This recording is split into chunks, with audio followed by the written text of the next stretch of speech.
Welcome back to the KOAM Morning News on Fox 14. Today in studio, we're going to be talking about Old Mining Town Days that's held in Granby, and we have Steve Burnett and Sarah James.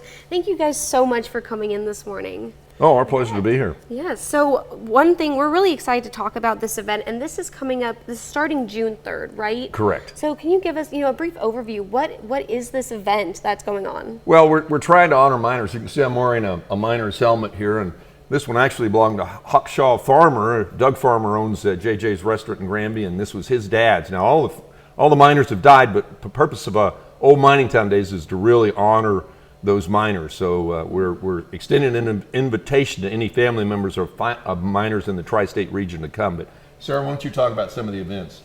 Well, there's so much going on. I'll see if I can just try to hit a few of the things. So we have a carnival that will be in town from that Friday night through Sunday.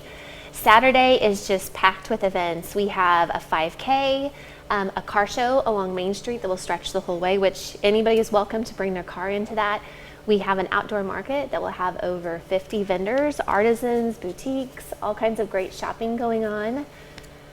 I'm excited about, we've got the Civil War cannon coming from the Yes. Wilson Creek National Battlefield to shoot 5 different times. We've got a blacksmith coming, we've got some other craftsmen coming, so it's really exciting. We moved the date up. It normally was held the 4th of July, but we moved it up to the 4th of June just so we could get some other people to come that normally would be busy with their own 4th of July thing. So we're inviting the fire departments from all over the area to come. We're inviting the veterans to come, the VFW members to come, the Shriners to come. We'd like all these folks to participate. We need more horses, more cars for our parade. We've got a car show that's going on down on Main Street. So we're pretty excited about having it a little bit earlier, hoping that it'll bring more people. And Sarah and a good friend of hers, Jamie Arnold, have really revitalized the downtown in Granby.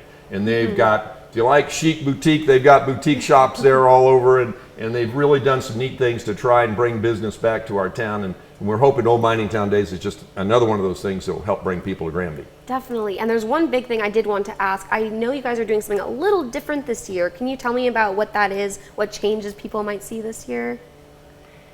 Well, I know that we have a little bit of everything for everyone, I feel like. We have stuff for the kids, which we didn't really even hit on that. We have a petting zoo for the children in the morning. We have the carnival rides, and then you've got sand volleyball tournament, a cornhole tournament, and then fireworks on Sunday night, mixed in with live music over both the days. I think people don't realize how important mining was to this entire tri-state region. Granby was where it started, and for example, by 1893, over $6 million worth of ore had been mined from Granby. That equates to over $200 million today. It was an economic engine for the area, and so people they've forgotten about that because it's been so long since we've been doing the mining. So Old Mining Town Days is to remind them, come to Granby, let us celebrate those miners. Definitely. So, going from that, talking about, people will learn more about Granby's history, more about the town, and what are you hoping people take away from this when they leave Granby? Maybe if someone has never been to Granby before and they come to this event, what are you hoping that they take away from the experience? Well, I was born in Granby, grew up in Granby, and I hope they take away from it, it's a great place to live. And we're encouraging people, come live in Granby, come see Granby, enjoy what the small towns in this area have to offer. And so I hope that they'll walk away understanding a little bit more about the history of the area. We have a mining museum, and we'd like to have them to come see. We've got a brand new book out, which was done by our curator there, who's been with the museum a long time. It's called Granby, a Once Upon a Time Mining Town, and it talks about that heritage. So come see us at the museum. Come enjoy all the shops that we have there and all the vendors and all the activities that we have going on. It's going to be a lot of fun. Definitely, and I see you guys have brought some things with you this too. This is what it was all about. This is one of the rocks that the lead was in, that they millions of pounds. Little things that people don't even know. Civil War. Everybody knows about the Civil War. First 2 years of the Civil War, 200,000 pounds of lead a month went to the Union forces to fight the Civil War, and guess where that came from?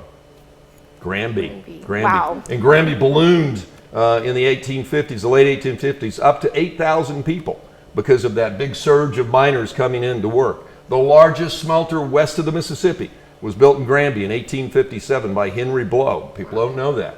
It's an exciting area. That is super exciting, and people are going to learn more about this at this event. Thank you both so much for joining us in the studio. And Come to Old Mighty Town Days. Definitely. Thank you so much. You bet. Okay, Thank thank you. you. Thank you. We'll be right back after this.